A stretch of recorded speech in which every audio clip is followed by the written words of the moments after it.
అందరికీ మరణాత. యెషయా గ్రంథము 49వ అధ్యాయము 16వ వచనంలో, చూడుము, నా అరచేతుల మీదనే నేను నిన్ను చెక్కుకొని ఉన్నాను. దేవాది దేవుడు, పరిశుద్ధుడైనటువంటి దేవుడు, ఆయన అరచేతుల మీద ఆయన పిల్లలను చెక్కుకొని ఉన్నారు. ఎన్నో శ్రమలలో, ఇబ్బందులలో, వేదనల్లో అనేక మంది మన చేయి విడిచిపెట్టినా ఆయన మాత్రము మన చేయి విడిచిపెట్టక మనలను తన యొక్క కృపతో నడిపిస్తూ, చేయి విడవక ఎడబాయక అధైర్యపడుతూ ఉన్నటువంటి ఆయన పిల్లలతో చెప్తూ ఉన్నారు, చూడుము, నీవు ఎడమగా లేవు, నీవు దూరముగా లేవు, నేను నిన్ను ఎడబాయలేదు, కానీ నా అరచేతుల మీదనే నేను నిన్ను చెక్కుకొని ఉన్నాను.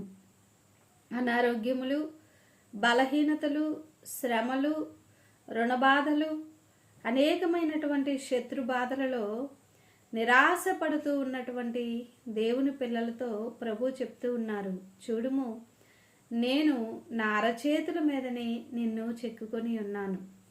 ఇశ్రాయేలీలు అరణ్యములో సాగిపోతూ ఉన్నప్పుడు అరణ్యములో వారికి ఏ లోటు, ఏ కొరత లేకుండా ఆకాశములో నుండి మన్నా కురిపించి, బండ నుండి నీటిని అందించి, పగలు మేఘస్తంభముగా, రాత్రి అగ్నిస్తంభముగా వారి మధ్యలో నడుచుచు, వారి మధ్యలో దేవుని యొక్క సన్నిధి ఉంచి, అన్ని విషయాలలో జయమనుగ్రహించి నడిపించినటువంటి దేవాది దేవుడు, ఆయన అరచేతుల మీద చెక్కుకొని ఉన్నాను అన్నట్లుగా ఆయన గొప్ప కార్యములు వారి పట్ల జరిగించారు.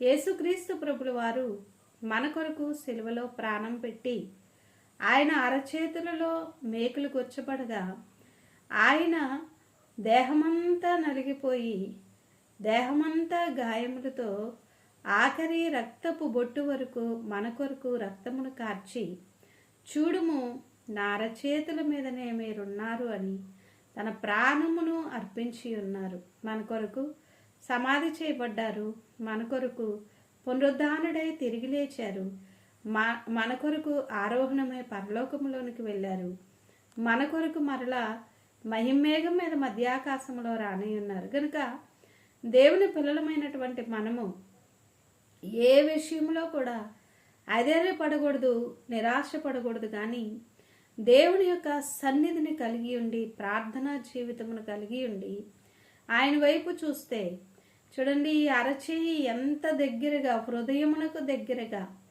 ఏ విధముగా అయితే ఉంటుందో, మనము కూడా అరచేతిలో చెక్కబడి ఉన్నటువంటి వారమై ఆయన హృదయమునకు దగ్గరగా మనము నిలవబడి ఆయన అంతరంగములో ఉన్నటువంటి ప్రేమను మన పట్ల కనపరుస్తూ ఉండగా ఆయన వైపు చూస్తూ సంతోషముతో, సమాధానముతో రాకడ వరకు సాగిపోవలసినటువంటి వారమై ఉన్నాము.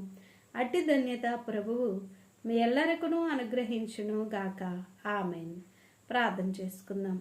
మహాపరిశుద్ధుడును ప్రేమ కలిగిన మా పరలోకపు తండ్రి, మీ ఘనమైన, శ్రేష్టమైన, ఉన్నతమైన నామమునకు హృదయపూర్వకమైన వందనములు, స్తుతులు, స్తోత్రములు.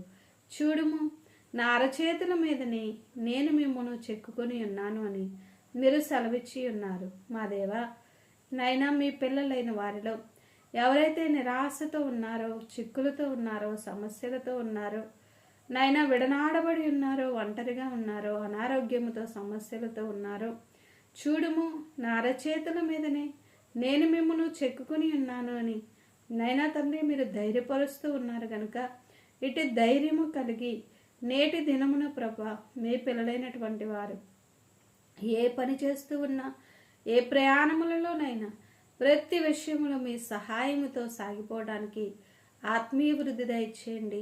రాకడ సిద్ధపాటు అనుగ్రహించండి. కుటుంబములలో మేలు చేయండి. చదువుకుంటూ ఉన్న బిడ్డలకు తోడేయండి. వాహనములకు కాపుదల దయచేయండి. పుట్టినరోజు, వివాహ దినము జరుపుకుంటూ ఉన్న బిడ్డలకు నైనా మీ యొక్క ఆశీర్వాదమును అనుగ్రహించమని, మీ సన్నిధి తోడుగా ఉంచి నడిపించమని వేడుకుంటూ ఉన్నాం. ప్రభువా, ఇటు ధ్యానము వలన రావాల్సిన మెండైన దీవెనలు మీరు మాకు దయచేయమని మీ యొక్క ప్రియకుమారుడు, మా ప్రభు, మా రక్షకుడైన యేసుక్రీస్తు ప్రభు వారి పరిశుద్ధ నామములో వేడుకుంటూ ఉన్నాము పరమ తండ్రి. ఆమేన్. అందరికీ మరణాత.